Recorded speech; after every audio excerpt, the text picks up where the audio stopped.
Today's video is addressed to English teachers again, and it's about transparency and washback.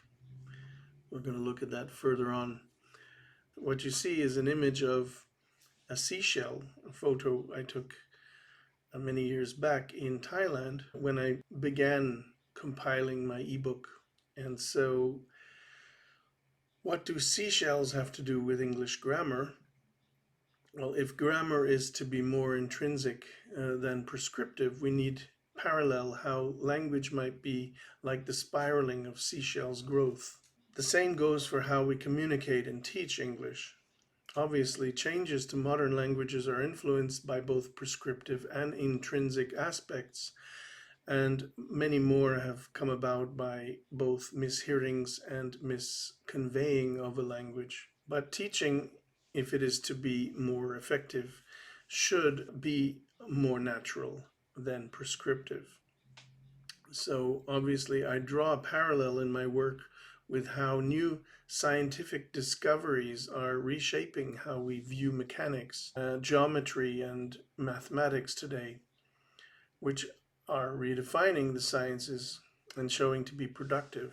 In like manner, the new chart I've devised in my ebook suggests how virtually all the aspects of traditional grammar may be reshaped to better portray our language.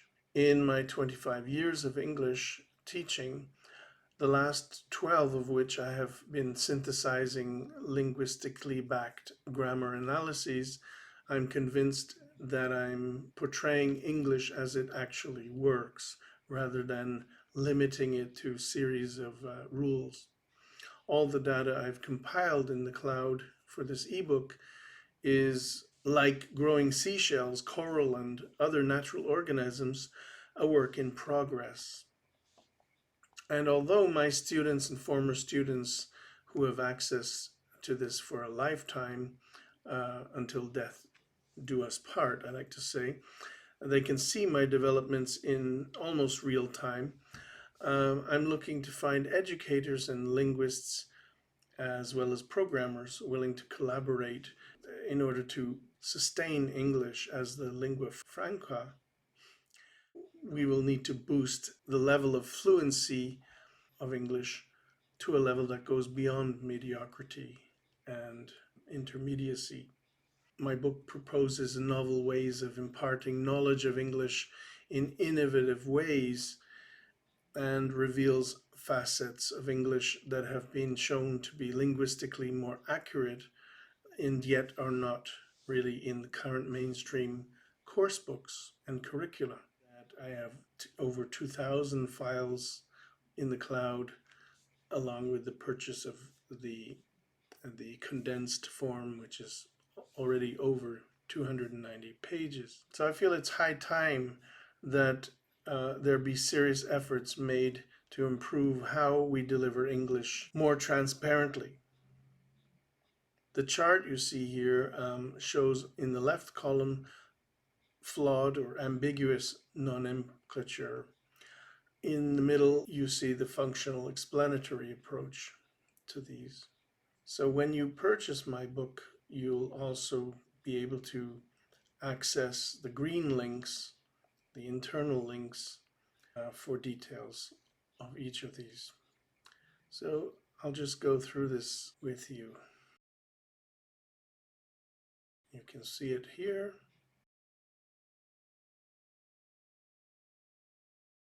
There are more than 17 in this chart.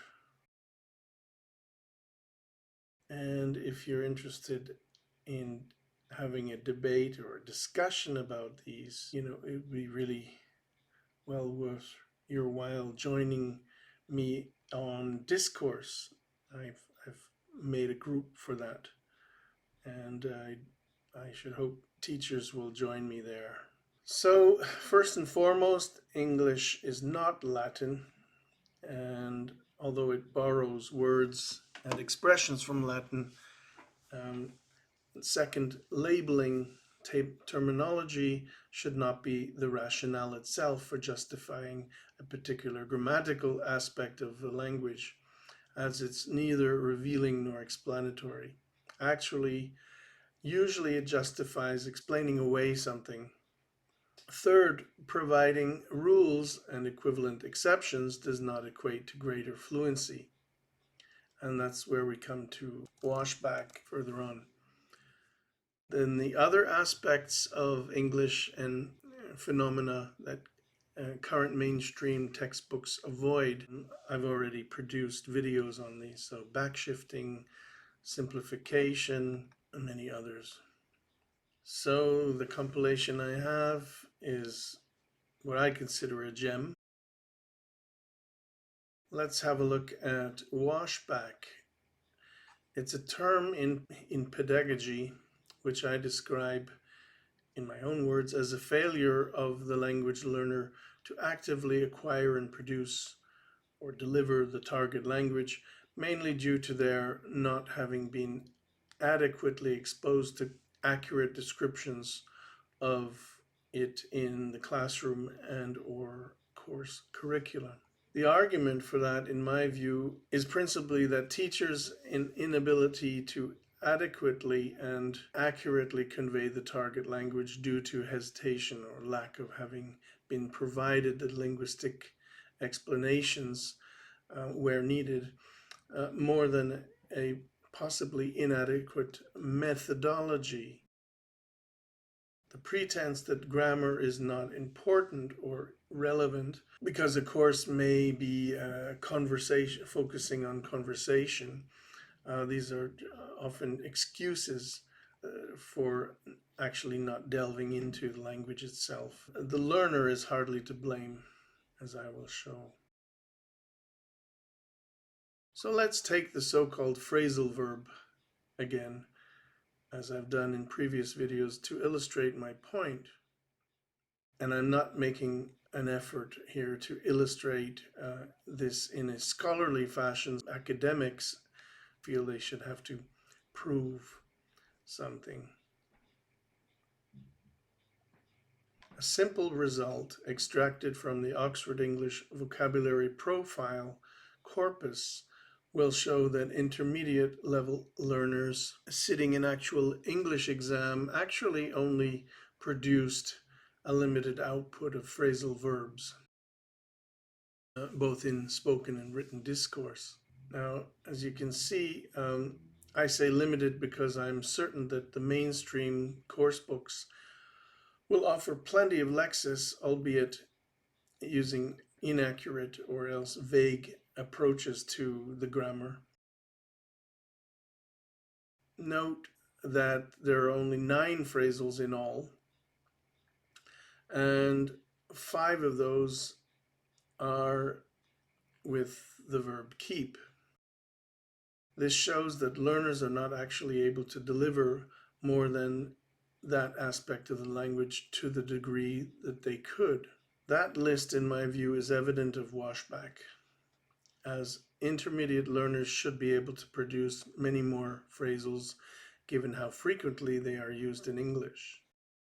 So at a level of A1, A2, I was surprised to find that these particular phrasals were missing from the Oxford list.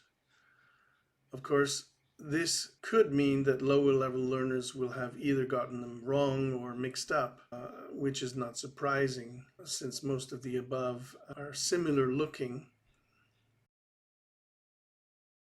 And given that 4 of them are with look.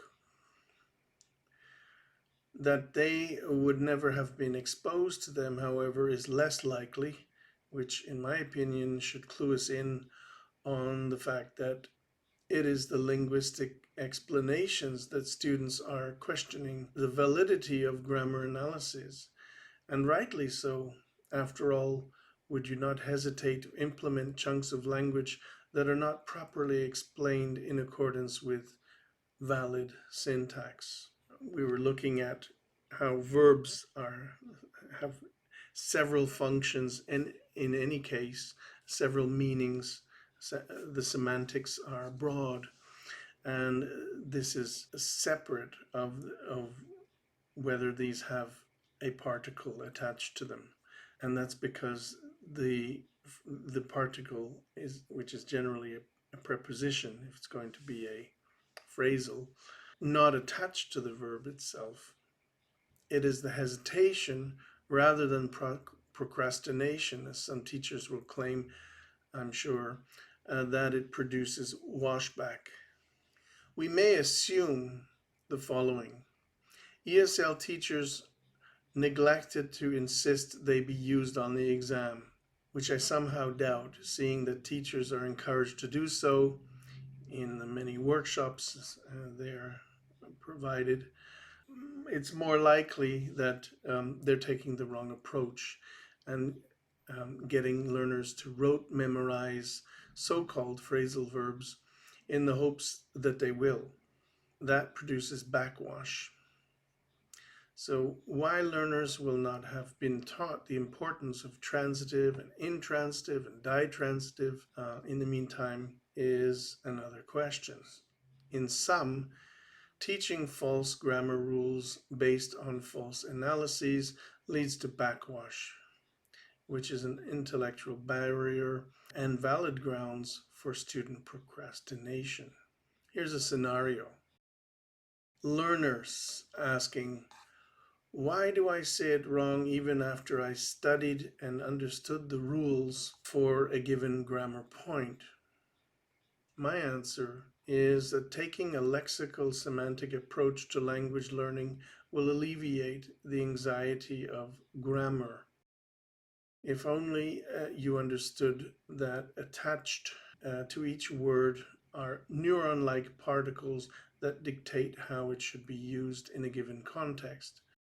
You may relax and let the learning process come as naturally as when you learn your mother tongue. Even native speakers are less likely to understand the rules of their own language, let alone phrasals, which is an invented term, because they've learned it the natural way without the need for formal rules. So why should it be any different for learners? The hang-ups, complex and stress, comes from you're associating a language as being foreign. Moreover, non-native speakers, especially adults, feel a need to have rules and structured explanations and logic while rejecting the illogical and rebelling against any fun, more abstract and idiomatic aspects of learning and language. Yet language is an art. It isn't maths or physics or anything theoretical for that matter. Furthermore, human communication is not just pragmatism, but also the need for expressing Aurelia, the hypothetical, and relating past context, and the per se. Excuse my Latin. We need to learn to recognize the semantic value for each word, along with its potentially multiple concepts according to each given context, even if it means creating your own abstract, absurd methods for learning it, since when it actually comes to producing a given chunk of language in spoken discourse, you won't be looking to recall the rules at that point. So for instance, for and since have so many different usages, and yet when we are content to know the two rules, we still get it wrong when it comes to speaking. And so there we go. We have the backwash, examples of backwash in the book. And also there's reference to my methodology, which I've also covered in another video. Negative washback could externalize, among other things, as fossilized learner errors generate semi-consciously from having sat a bad exam or having been taught with outmoded educational methods, dated curricula. Even the current methodology and explanations are outdated or flawed or vague. As an overall bitterness or rebelliousness within a school environment, from a sense of disconnect and discomfort from one's own real world experiences. So that's just about it for today's video. Thanks for watching, and please subscribe and have a look at my preface and table of contents to the ebook. I'm sure you'll find good reason to go ahead and make a purchase. Thanks for joining.